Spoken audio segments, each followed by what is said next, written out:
Llevaba 18 años sin poder dormir una noche completa. 18 años con esa imagen pegada en los ojos.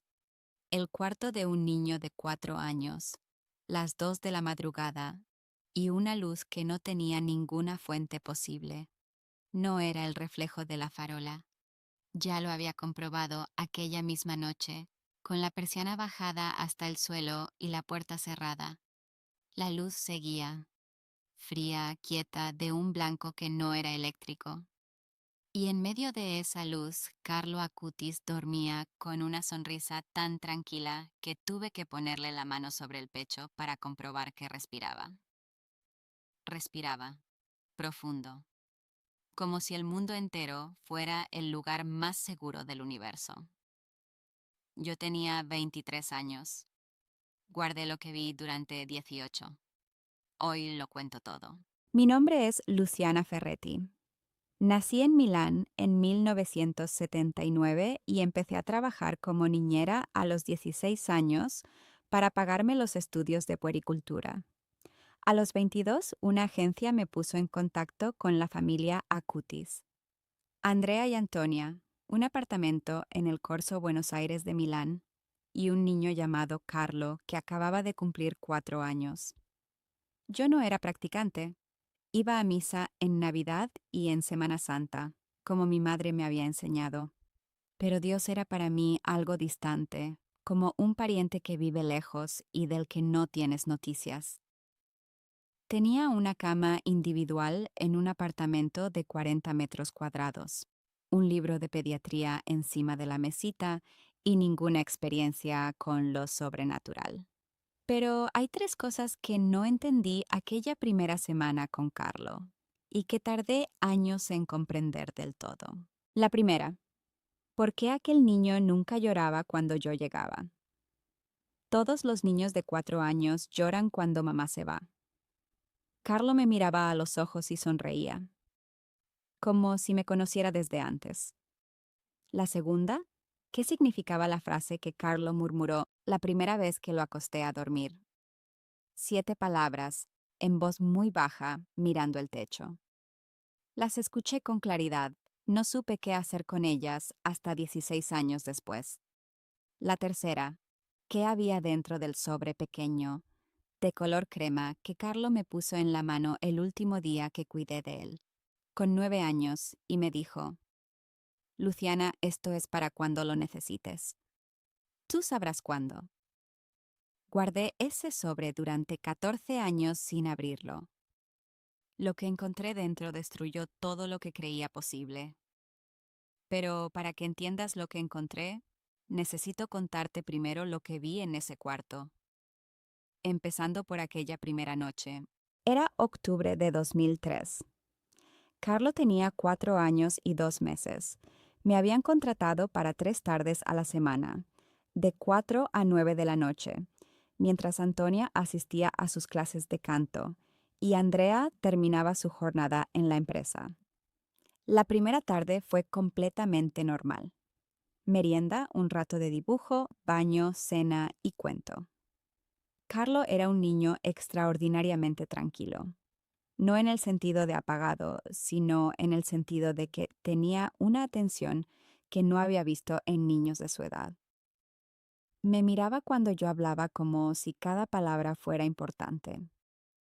Le conté el cuento de los 3 cerditos con la misma voz aburrida que usaba con todos los niños, y él me hizo 3 preguntas al final que me dejaron parada.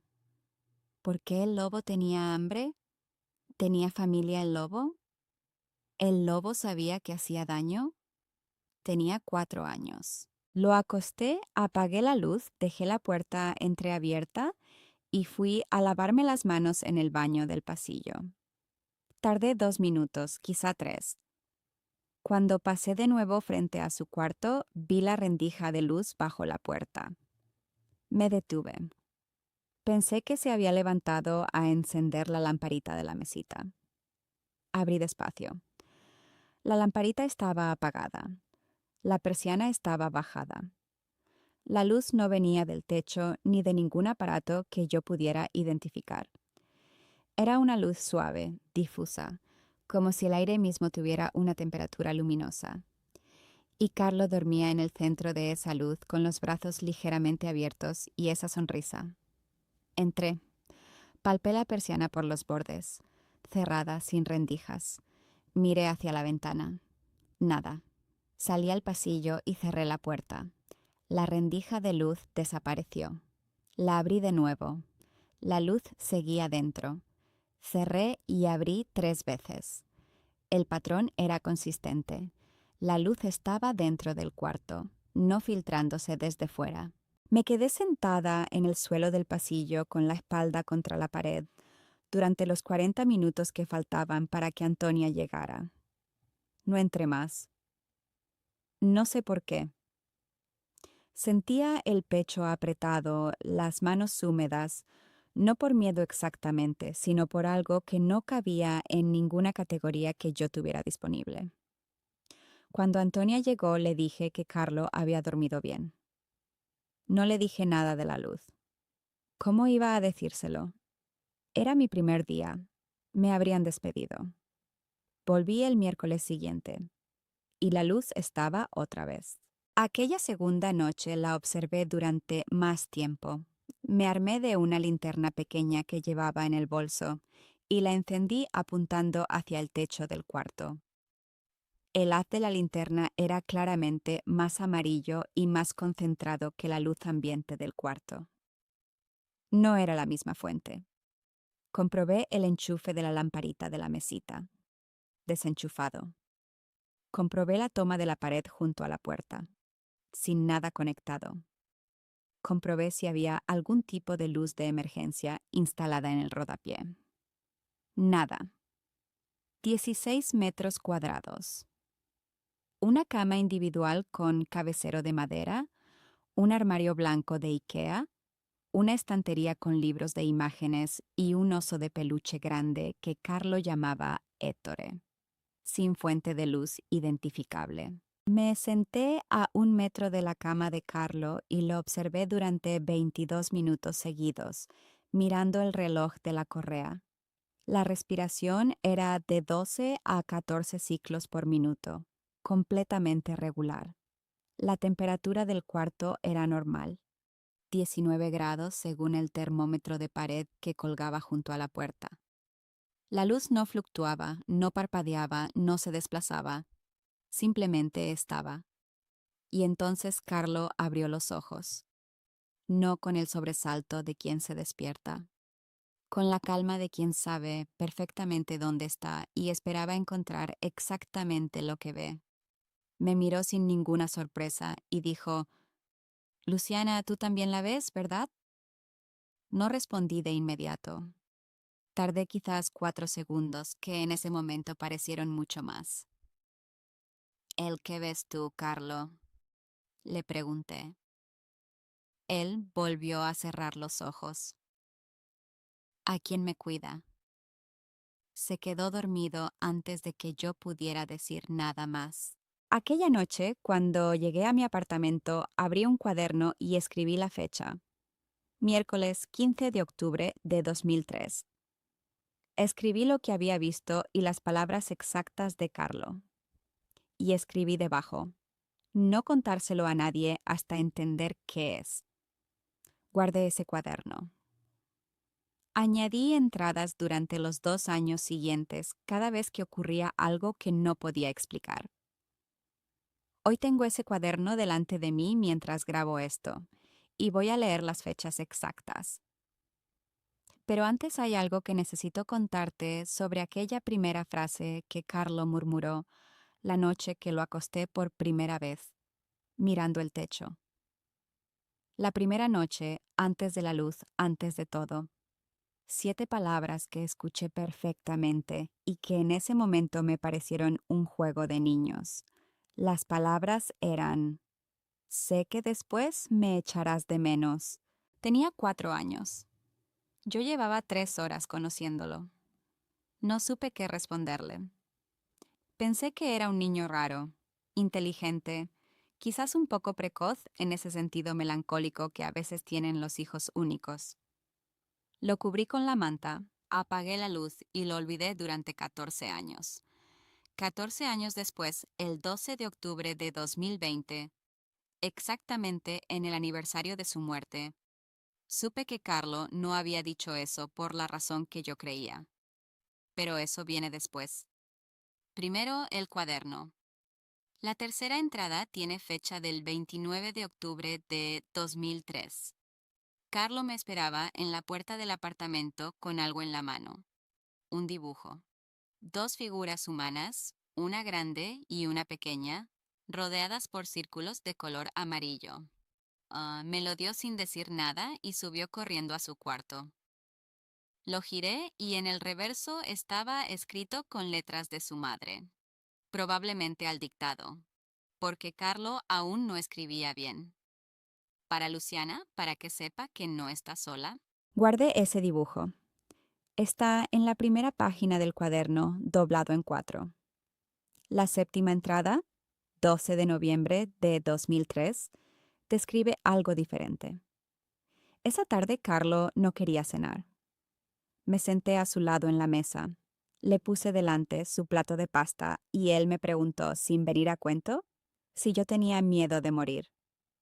Le respondí con la evasiva que usan los adultos con los niños. Eso es para cuando seas muy mayor. Él asintió con seriedad y dijo, a mí no me da miedo, pero a ti sí, y algún día no te va a dar miedo. Luego se comió la pasta entera sin decir nada más. Tenía 4 años y 2 semanas. Volví a casa y lo anoté todo. Fecha, hora, palabras exactas. Era la séptima anomalía en menos de 6 semanas. Y entonces llegó la noche del 4 de diciembre de 2003, la noche que cambió todo lo que yo pensaba sobre lo que era posible documentar. Carlo había tenido un día de colegio normal, según me contó Antonia al dejarme con él. Merienda de leche con galletas, deberes de escritura, 40 minutos de lectura en voz alta. A las 7:30 lo bañé, cena de sopa y a las 8:15 lo acosté.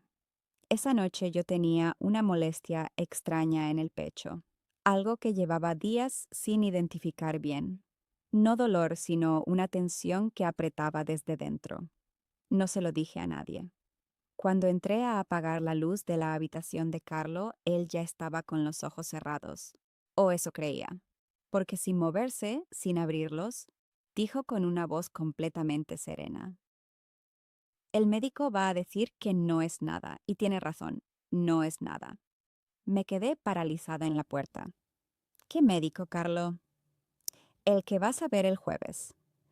No tenía cita médica el jueves. No había dicho nada de ir al médico a nadie. El jueves siguiente, el 11 de diciembre, fui al médico por primera vez en 3 años, llevada por esa tensión en el pecho que no cedía. El médico me hizo un electrocardiograma, una analítica básica y una auscultación. Tardó 40 minutos.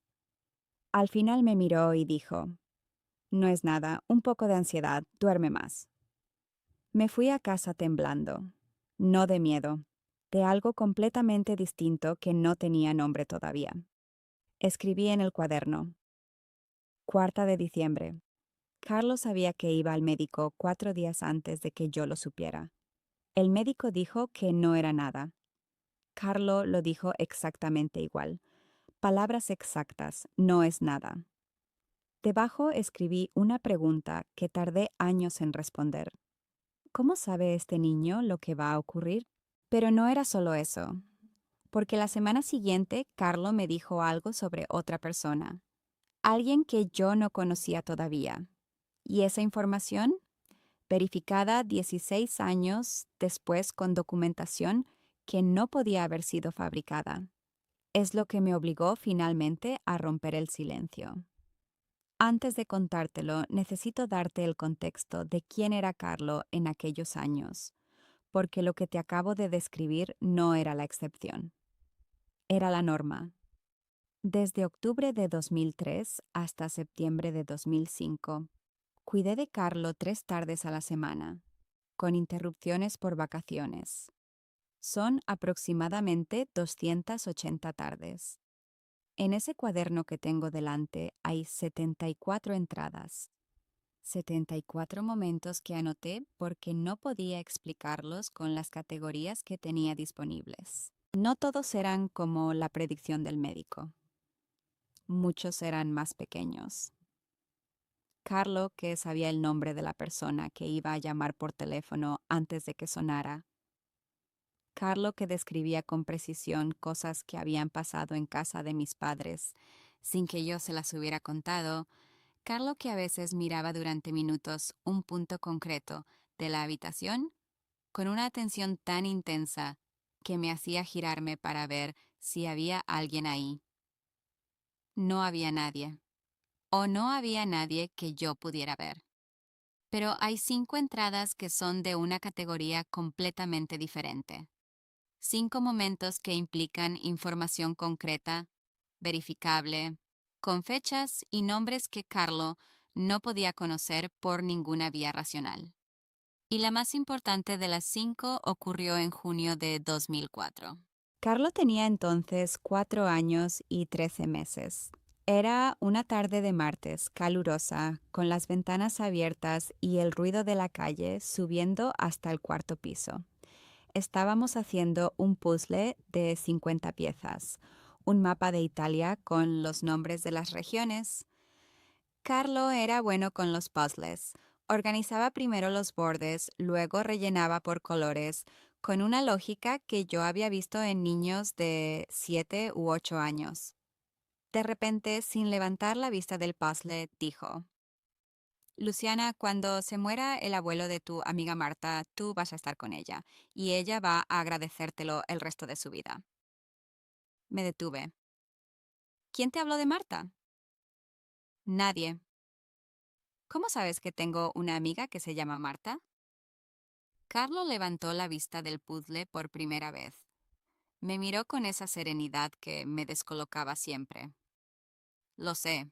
Marta Conti era mi mejor amiga desde los 15 años. Su abuelo tenía 82 años y vivía en Bérgamo con buena salud para su edad. No había ninguna enfermedad conocida, ninguna hospitalización reciente. Carlo no había oído hablar de ella nunca. Estaba segura. Yo no hablaba de mi vida personal con los niños a quienes cuidaba. El abuelo de Marta murió el 14 de febrero de 2005, un lunes, de un infarto fulminante a los 83 años. Marta me llamó a las 6 de la mañana. Cogí el tren a Bérgamo, estuve con ella toda la semana. Dormí en su casa 3 noches. 10 años después, en la boda de su hija, Marta dijo en su discurso que había una persona que había estado con ella en el peor momento de su vida y que eso nunca lo olvidaría. Me miró directamente cuando lo dijo. Escribí en el cuaderno: 14 de febrero de 2005. Lo que Carlo dijo en junio se cumplió con el nombre correcto, la circunstancia correcta y el resultado correcto. Debajo escribí: este niño no adivina, sabe. Y fue en esa entrada, la de febrero de 2005, donde empecé a entender que lo que tenía en el cuarto de Carlo no era un niño raro. Era algo que no tenía nombre en mi vocabulario todavía. Pero hay algo que no te he contado sobre Carlo fuera de esas tardes. Algo que Antonia me fue revelando poco a poco durante esos 2 años, en los minutos de entrega y recogida, cuando tomábamos un café en la cocina y Carlo ya estaba dormido. Antonia era una mujer inteligente, culta, con una fe que ella misma describía como reciente. Yo tampoco creía antes de Carlo. Me dijo una tarde de noviembre de 2004. Carlo me convirtió a mí. Me lo dijo con una naturalidad que me sorprendió. No como quien cuenta un milagro dramático, sino como quien describe un proceso lento y evidente. Desde que tenía 2 años pedía ir a misa. No yo a él a mí. A los 3 años me preguntó si podíamos quedarnos más tiempo después de la misa porque quería estar con Jesús. Yo no supe qué responderle. Antonia me contó que Carlo había empezado a ir a misa diaria desde los 7 años por voluntad propia, que recibió la primera comunión a los 7 años porque convenció al párroco de que estaba preparado y que pasaba tiempos de oración que ella no podía explicar del todo. A veces lo encuentro en su cuarto con los ojos cerrados y esa expresión, ¿sabes? Como si estuviera en otro lugar. Yo sabía exactamente a qué expresión se refería, pero lo que Antonia no sabía, porque yo nunca se lo dije, era lo de la luz, y lo de las predicciones, y lo del cuaderno. Guardé todo eso durante 14 años, hasta que Carlo murió. Supe la noticia el 12 de octubre de 2006. Tenía yo 27 años y trabajaba entonces en una guardería del barrio de Isola, en Milán. Mi teléfono sonó a las 2 de la tarde. Era una compañera de la agencia que me había puesto en contacto con los Acutis. ¿Has oído lo de Carlo? Llevaba una semana en coma por leucemia fulminante, tipo M3, un diagnóstico que los médicos del Hospital San Gerardo de Monza habían dado apenas el 1 de octubre. 11 días. Del diagnóstico a la muerte, 11 días. 15 años. Me senté en el suelo del pasillo de la guardería y no pude levantarme durante 20 minutos. No porque no lo esperara, sino porque lo esperaba demasiado bien. Carlo me lo había dicho. No con esas palabras, no con una fecha. Pero en septiembre de 2005, el último día que lo cuidé, cuando ya tenía 9 años y yo había reducido mis tardes porque él iba a más actividades extraescolares, Carlo me puso en la mano ese sobre de color crema y dijo: Luciana, esto es para cuando lo necesites. Tú sabrás cuándo. Lo guardé en el cajón de los documentos importantes, debajo de mi contrato de alquiler y mi certificado de estudios. Y no lo abrí, ni cuando murió, ni en los años siguientes. Había algo en la forma en que lo había dicho, tú sabrás cuándo, que me hacía sentir que aún no era el momento. Quizás tenía miedo de lo que encontraría dentro. Si lo que acabas de escuchar te ha tocado el corazón, quiero darte algo antes de seguir. Preparé una novena a Carlo Acutis, completamente gratis, para que tú también puedas pedirle por lo que llevas dentro. Son 9 días de oración sencilla, con las palabras que nacen de este mismo testimonio. La tienes en la descripción, el primer enlace, justo debajo de este vídeo. Descárgala y empiézala hoy. Pero antes de decirte por qué te la pido precisamente ahora, tengo que volver a lo que encontré en ese cuarto, porque hay algo que no te he contado todavía, algo que no vi yo sola. Después de la muerte de Carlo, el cuaderno siguió cerrado durante meses. Lo abría a veces, leía una entrada y lo cerraba. No era capaz de procesarlo todo junto. El dolor era extraño, no el dolor de perder a alguien de quien dependo, sino el dolor de saber que algo que conocí brevemente era mucho más grande de lo que entendí mientras estaba. En primavera de 2007 contacté con Serena Bianchi. Serena había sido la otra niñera de Carlo en los años anteriores a mí, desde que tenía 1 año y medio hasta los 3 años y medio. Lo supe por la agencia, que conservaba los registros. La llamé sin saber bien qué esperaba. Serena tenía 36 años en aquel momento. Vivía en Lecco y trabajaba como auxiliar de enfermería. La llamada duró 1 hora y 43 minutos. Lo sé porque lo tengo anotado. Serena había visto la luz también. No exactamente igual. Ella la describía como un calor visible, una claridad que a veces notaba cuando Carlo dormía y que la primera vez la asustó lo suficiente como para despertar al niño. Carlo, que tenía entonces 2 años y medio, abrió los ojos y le dijo: No tengas miedo, Serena. Solo están aquí. Solo están aquí. Las mismas palabras, sustancialmente, que me dijo a mí un año después con 4 años. ¿A quién me cuida? Serena y yo nos reunimos en persona en Milán el 17 de marzo de 2007. Ella trajo una libreta pequeña con espiral, donde había anotado también algunas cosas. No tan sistemáticamente como yo, pero había 4 entradas. La primera era del 12 de noviembre de 2002. Carlo con 2 años y 6 meses, de pie en su cuna, con los brazos extendidos hacia un punto del techo, sonriendo durante 20 minutos seguidos, sin querer acostarse. Serena describía que la temperatura del cuarto durante esos 20 minutos le pareció más alta de lo normal. Lo anotó como curiosidad. No había ningún dispositivo de calefacción encendido. La segunda entrada de Serena era más perturbadora. Enero de 2003. Carlo, 2 años y 9 meses. Serena lo llevó a misa un domingo con Antonia, como hacían habitualmente. Durante la consagración, Carlo se puso rígido, con los ojos muy abiertos, fijo en el altar. Serena pensó que algo le había pasado. Lo tocó en el hombro. Carlo no reaccionó. Antonia también lo notó y lo sacudió suavemente. Carlo volvió en sí y dijo, con una voz que a Serena le pareció de adulto: es él de verdad. 2 años y 9 meses. Serena me miró al otro lado de la mesa del café donde nos habíamos sentado y me dijo algo que yo nunca había oído de otra persona. Yo he cuidado a 42 niños en mi vida profesional. Ninguno era como Carlo. 42. Lo dijo con la precisión de alguien que lleva la cuenta.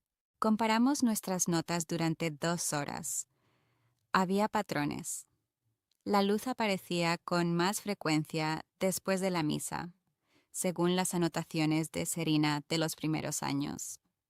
En mi cuaderno, los momentos de predicción más claros ocurrían casi siempre en las horas siguientes a algún momento de oración de Carlo.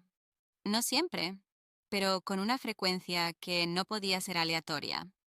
En mis 74 entradas, 42 ocurrían en una franja de 2 horas después de que Carlo hubiera rezado, leído algo religioso o estado en silencio durante tiempo. 42 de 74, el 57%. Además, ambas habíamos notado algo en el olor del cuarto de Carlo en esos momentos.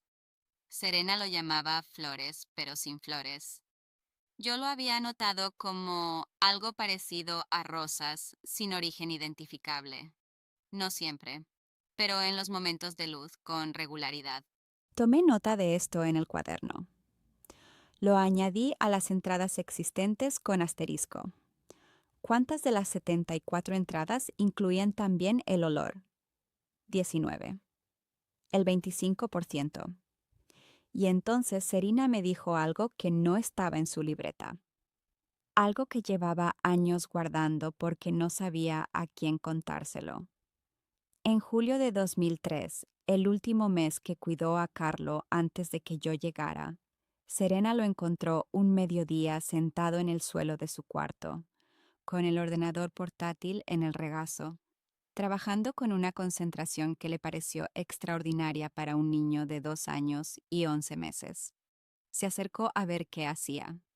En la pantalla había lo que parecía una base de datos, filas y columnas con nombres de ciudades, países, fechas y descripciones. ¿Qué estás haciendo, Carlo? Recogiendo los milagros de la hostia. Los milagros eucarísticos. Carlo tenía menos de 3 años y estaba construyendo lo que más adelante se convertiría en la primera exposición mundial de milagros eucarísticos. 146 documentados con fotografías, fechas, análisis médicos y descripciones históricas. Una obra que hoy viaja por todo el mundo y ha sido visitada por millones de personas. 3 años, antes de saber escribir correctamente. Serena y yo terminamos el café y nos despedimos sin saber qué hacer con todo aquello. Yo tenía ahora 2 testimonios paralelos.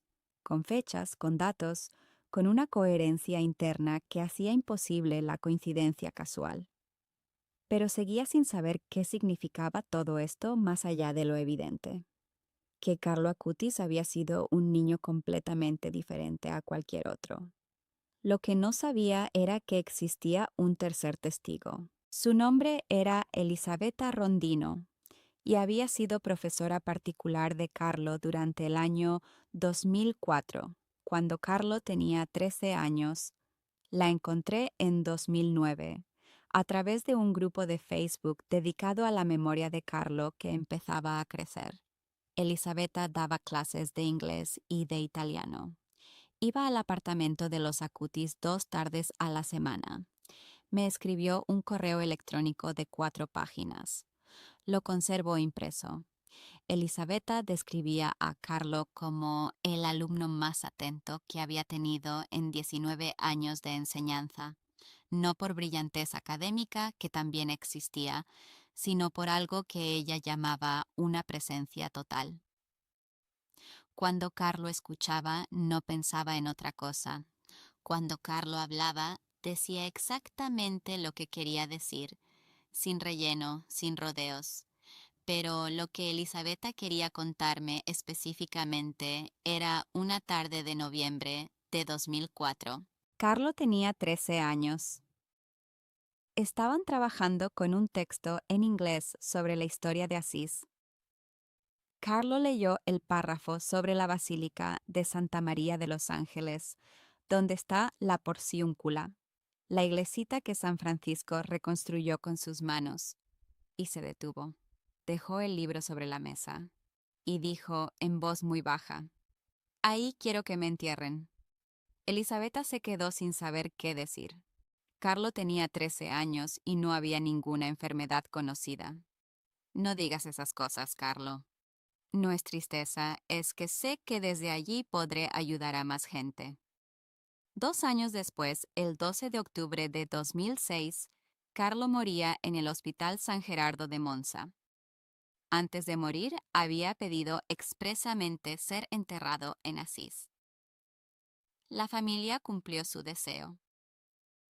Su cuerpo descansa hoy en la Basílica de Santa María de los Ángeles, exactamente donde Carlos señaló con el dedo en ese libro de texto. De inglés a los 13 años. Asís. Nombre y lugar. Dicho con 2 años de antelación, verificado con la documentación pública del entierro.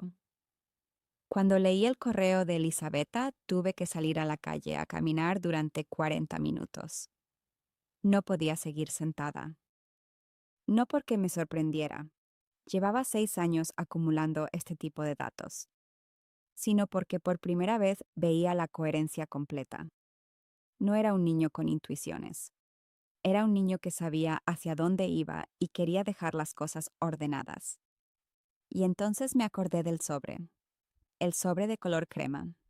El que Carlo me puso en la mano en septiembre de 2005 con 9 años. Y me dijo: «Tú sabrás cuándo». Volví a casa. Lo saqué del cajón. Lo tuve en la mano durante 15 minutos. Lo guardé de nuevo. Aún no.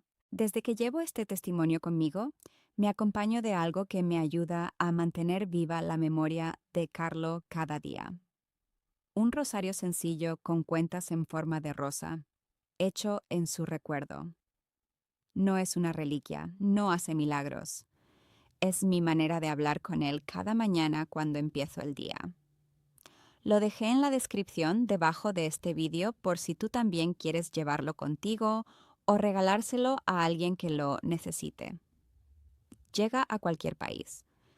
Pero lo que descubrí los años siguientes cambió incluso la manera en que entendía para qué sirve rezar.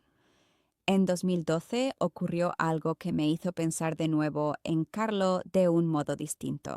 Yo había dejado el trabajo de niñera en 2008 y me había formado como educadora infantil. Trabajaba en un centro de educación especial en Milán, con niños de entre 3 y 12 años con distintas necesidades. Era un trabajo duro y satisfactorio. Mi fe seguía siendo intermitente. Iba a misa con cierta regularidad desde la muerte de Carlo, sin que pudiera explicar del todo por qué. Algo en lo que había vivido durante aquellos 2 años me había dejado una grieta, por donde entraba algo que antes no pasaba. En noviembre de 2012, uno de los niños del centro, un niño de 7 años llamado Diego, fue diagnosticado con una enfermedad neurológica degenerativa. El diagnóstico fue devastador para la familia. Yo estaba con él el día que los padres se lo comunicaron. Una sala pequeña del centro, luz fría de fluorescente, el padre con las manos apoyadas en las rodillas, la madre sin poder hablar. Esa noche volví a casa y abrí el cuaderno de Carlo. No sé por qué lo abrí esa noche concreta. Lo hojeé sin dirección, como se hojea algo buscando, sin saber qué se busca, y encontré una entrada que no recordaba haber escrito con tanta claridad. Fecha: 3 de mayo de 2004. Carlo tenía 3 años. Estábamos en el parque junto a la Porta Venecia, sentados en un banco con el sol de la tarde. Carlo señaló a un niño que jugaba a unos 10 metros, un niño que corría y se caía y se reía, y me dijo: Luciana, cuando veas a un niño muy enfermo, no tengas miedo, porque los niños enfermos son los que más saben. No supe qué hacer con eso en 2004. En 2012, con Diego al otro lado del pasillo, la frase tomó un peso completamente diferente. Empecé a ir a misa con Diego y su familia los domingos, no porque me lo pidieran, porque necesitaba hacer algo y no sabía qué más hacer. La primera vez que fui con ellos, el padre me miró al salir de la iglesia y dijo: No sé por qué, pero cuando usted está, Diego está más tranquilo. No supe qué responderle. Lo anoté en el cuaderno. Entrada número 91. Diego vivió 3 años más de lo que los médicos habían estimado. No atribuyo eso a nada de lo que hice yo. Pero sé que Carlo me puso en ese lugar con esa frase 10 años antes, y que cuando llegué ahí estaba preparada de una manera que no podía haber sido casual. Hay un patrón en el cuaderno que tardé mucho en ver. Las predicciones de Carlo no eran solo sobre hechos. A veces eran instrucciones disfrazadas de observaciones. Cuando veas a un niño muy enfermo, no tengas miedo. No me dijo lo que iba a pasar. Me dijo cómo tenía que responder cuando pasara. En 2014 empecé a dar vueltas a la idea de que quizás había llegado el momento de abrir el sobre. Pero algo me lo impedía todavía. Una sensación difusa de que el momento no era ese. Lo racional era absurdo. Llevaba 9 años con ese sobre en el cajón. Y seguía sin abrirlo. En 2015, una amiga me habló de la exposición de Carlos sobre los milagros eucarísticos. Me dijo que había llegado a Milán y que estaba en una parroquia del barrio de Brera. Fui una tarde de octubre. Entré en la sala donde estaban los paneles y me quedé 2 horas y cuarto. 146 casos documentados, cada uno con su historia, su fecha, su lugar, su análisis científico. Hostias que sangraban, que no se corrompían durante siglos, que desafiaban la biología y la física, de maneras que ningún laboratorio había podido explicar con satisfacción. Carlo había construido eso con las manos, con años de investigación, con fuentes en latín que había aprendido a leer a los 10 años. Y lo había hecho con la misma concentración que yo había visto en aquel niño de 4 años haciendo un puzzle de 50 piezas a las 6 de la tarde de un martes. Salí de la exposición y llamé a Serena. ¿Has visto la exposición? Me dijo que sí, que había ido el año anterior al ECO cuando pasó por allí. Y me dijo algo que no esperaba. Luciana, hay algo que no te dije en nuestro café de 2007. Le pregunté qué era. Que Carlo me pidió que rezara por ti. Me lo dijo el último día que lo cuidé. Tenía 3 años. Me dijo, reza por Luciana cuando llegue porque ella va a necesitar tiempo para entender. Me quedé en silencio. ¿Lo anoté en mi libreta? No. Me lo dijo cuando lo vestía por última vez para entregárselo a su madre. Lo recordé cuando te llamé en 2007 y no supe cómo decírtelo. Tiempo para entender. 12 años llevaba yo esperando el momento correcto para abrir ese sobre. Y Carlo lo había anticipado con 3 años de edad, instruyendo a su niñera anterior para que rezara por mí. Abrí el cuaderno esa noche y escribí la entrada número 95. Octubre de 2015. Carlo pidió a Serena que rezara por mí antes de conocerme. Necesito encontrar el documento de Elisabetta. Necesito releer todo desde el principio. Y al releerlo todo desde el principio, encontré algo que había pasado por alto durante 11 años. En la entrada del 4 de diciembre de 2003, la noche en que Carlo predijo la visita al médico, yo había notado algo después de las palabras del médico. Lo había escrito con prisa, y en los años siguientes lo había leído sin prestarle atención. Decía: Carlo dijo también que el médico no iba a ser el último que me viera, que habría otro médico en otra ciudad que también diría que no era nada, pero que ese sí iba a tener razón de verdad. Lo había anotado y lo había olvidado durante 11 años. ¿Otro médico en otra ciudad? Empecé a buscar en mis registros médicos de los años siguientes.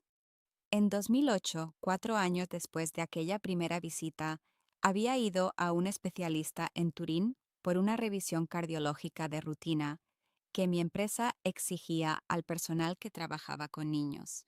El médico era el doctor Raffaele Conti en el Hospital Mauriciano de Turín. Me hizo un ecocardiograma completo. Al final me dijo exactamente las mismas palabras que el primer médico de Milán. No es nada. Turín, no Milán. Otra ciudad. 4 años y 4 meses después de que Carlo, con 4 años, me dijera que habría otro médico en otra ciudad. Y el médico de Turín, el doctor Conti, 37 palabras en el informe, decía al final: paciente con función cardíaca completamente normal. Se recomienda seguimiento estándar cada 5 años. Completamente normal. La misma conclusión en otra ciudad, con otro instrumento más preciso, 4 años después. Carlo lo sabía. Lo había sabido en 2003, con 4 años, antes de que yo hubiera puesto un pie en el Hospital Mauriciano de Turín, ni conociera al doctor Raffaele Conti. Pasé aquella noche de octubre de 2015 releyendo las 95 entradas del cuaderno con una atención completamente diferente, buscando qué más me había dicho Carlo que yo había anotado sin entender. Y encontré 4 frases más que habían pasado por el filtro de lo incomprensible y se habían guardado sin abrirse, como el sobre de color crema. La última de las 4 era la que me hizo levantarme de la silla. Entrada del 16 de marzo de 2005. Carlo tenía 9 años. Era tarde de invierno, frío seco, yo había llegado con el abrigo puesto y tardé en calentarme. Carlo hacía los deberes en la mesa del comedor. Levantó la vista del cuaderno y me dijo: Luciana, el año que yo cumpliría 30 años vas a estar en Asís, y allí vas a entender todo. El año que Carlo cumpliría 30 años, 2021, Asís. Todo. Lo había escrito con esas palabras. El año que yo cumpliría 30 años vas a estar en Asís y allí vas a entender todo. Lo había anotado, lo había fechado y luego había pasado 15 años sin conectarlo con nada porque la frase me había parecido demasiado grande para ser literal. Cogí el sobre de color crema del cajón. Lo sostuve durante 2 minutos y lo guardé de nuevo. No todavía. 2021. Quedan 6 años. en 2019 ocurrió algo que cambió la velocidad de todo. La iglesia exhumó el cuerpo de Carlo en la Basílica de Santa María de los Ángeles de Asís, en preparación para su beatificación. Los informes oficiales publicados en los medios italianos y en los comunicados del proceso de beatificación describían el cuerpo como íntegro, 13 años después de la muerte, sin signos de descomposición normales para el tiempo transcurrido. Los análisis médicos indicaban que el estado de conservación era inconsistente con el tiempo y las condiciones del entierro. Íntegro, la palabra que usan los documentos eclesiásticos para describir lo que los médicos no pueden explicar. Llamé a Serena cuando lo leí. Ninguna de las dos dijo nada durante casi un minuto.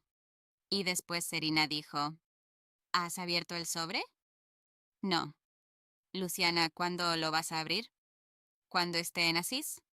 Serena hizo una pausa. ¿Cuándo vas a ir a Asís?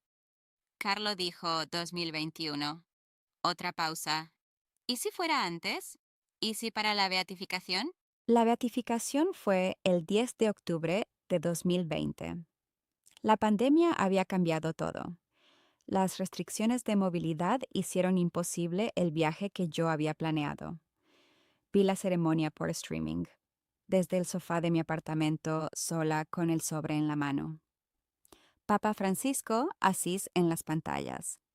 El cuerpo de Carlo en la urna de cristal. No lo abrí. Pero algo pasó ese día que me dejó sin respiración durante varios minutos. Estaba viendo la ceremonia y en un momento dado, la cámara se posó en el primer plano de la urna. El cuerpo de Carlo con la ropa que él había pedido, tejanos, zapatillas deportivas, sudadera. 15 años cuando murió. 44 kilos. Había pedido expresamente que no le pusieran ropa de muerto. Quiero parecer un chico normal. Y en el momento en que la cámara enfocó la urna, con Carlo dentro con tejanos y zapatillas a los 15 años, yo tuve una certeza repentina, tan física como un golpe. La frase que Carlo murmuró la primera noche que lo acosté, con 4 años mirando el techo. Sé que después me echarás de menos. No me lo dijo a mí. Me lo dijo sobre él. No te voy a echar de menos a ti. Sé que después me echarás de menos. Lo sabía. Con 4 años, aquella noche de octubre de 2003, sabía que iba a morir joven y que yo lo iba a echar de menos. Me quedé sin aire. La pandemia se extendió durante 2020 y 2021. En enero de 2021 desarrollé una neumonía severa que me tuvo hospitalizada 16 días en el Policlínico de Milán. Temperatura de 40 grados con 2 décimas, saturación de oxígeno en 82% al ingreso, ventilación no invasiva durante los primeros 4 días. Fue el periodo más oscuro de mi vida, no por el miedo a morir que estaba, sino por la soledad absoluta, sin visitas, sin compañía, con el teléfono como único contacto. La cuarta noche en el hospital con fiebre de 39,8, abrí el cuaderno de Carlo desde el teléfono. Tenía una foto de cada página y leí la entrada del 16 de marzo de 2005.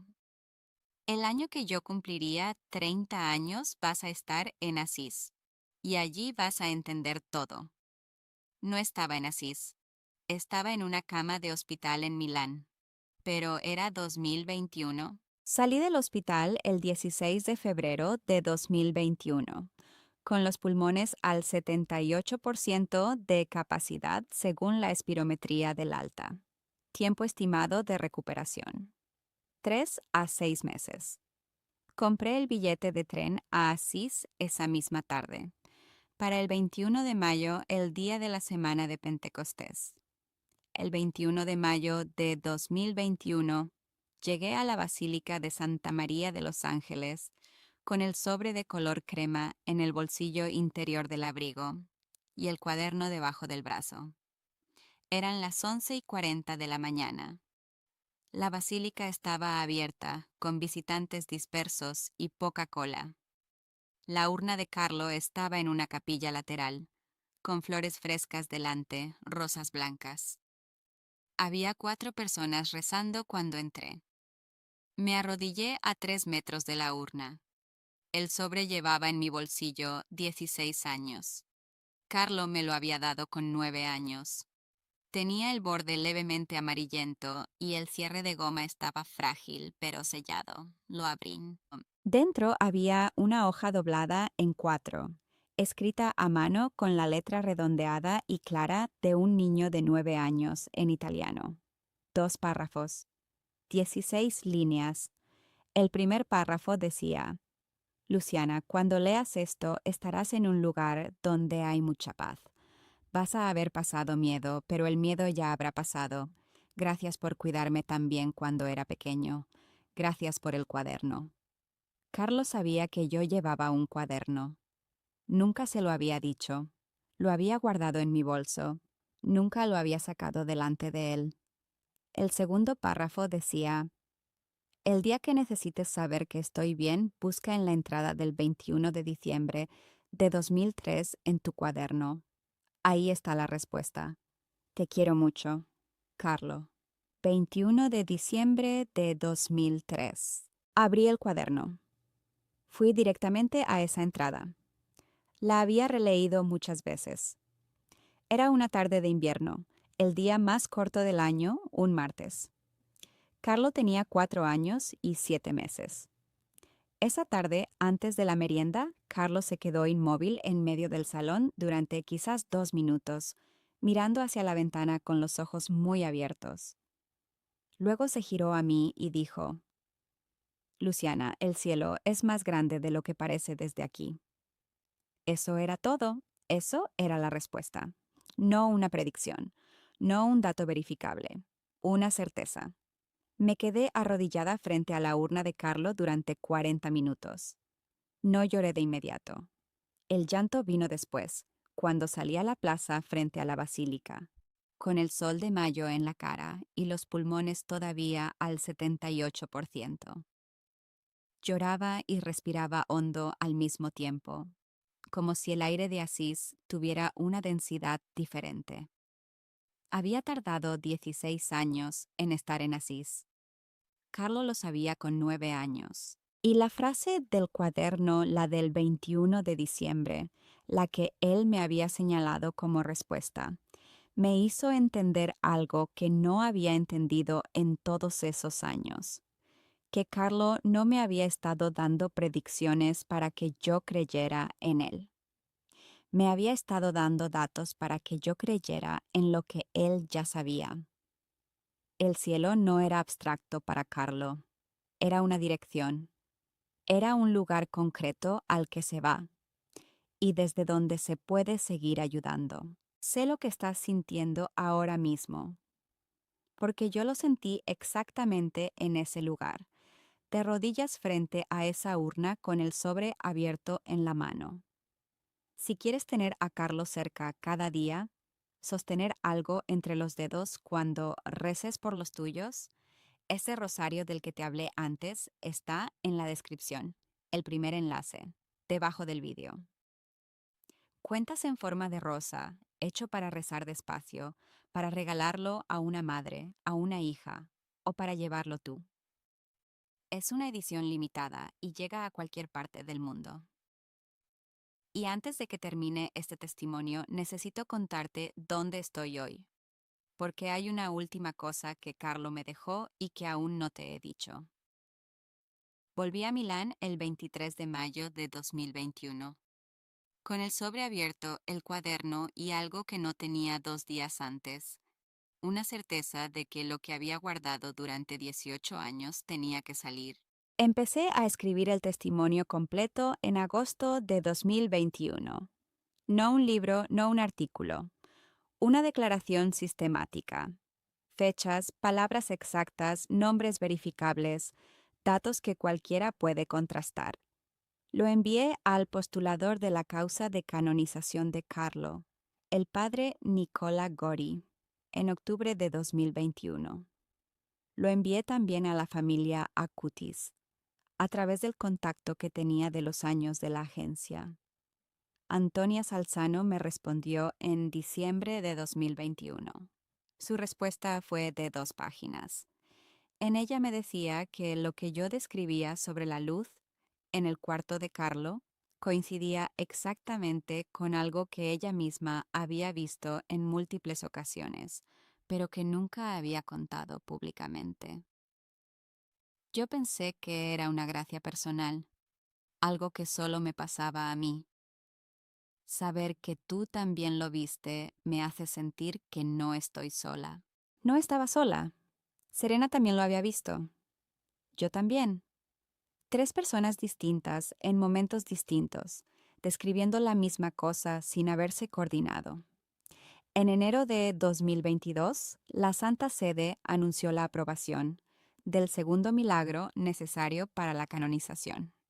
Valeria Valverde, una joven costarricense que había sufrido un traumatismo craneal severo en diciembre de 2022 y que se había recuperado de manera que los médicos del Hospital México de San José, Costa Rica, describieron como inexplicable. Valeria y su familia habían rezado novenas a Carlo durante la crisis. Los informes neurológicos del caso, hechos públicos durante el proceso de canonización, indicaban una recuperación que no correspondía con la extensión del daño documentado en las resonancias magnéticas del ingreso. El daño inicial era de nivel 4 en la escala de lesión axonal difusa. La recuperación completa a ese nivel tiene una probabilidad estadística del 3%, en el mejor escenario con tratamiento óptimo. Valeria se recuperó en su totalidad en 42 días. 42 días. El mismo número que había aparecido en mis notas años atrás. 42 de 74 entradas del cuaderno en la franja de oración. Puede ser coincidencia. Puede no serlo.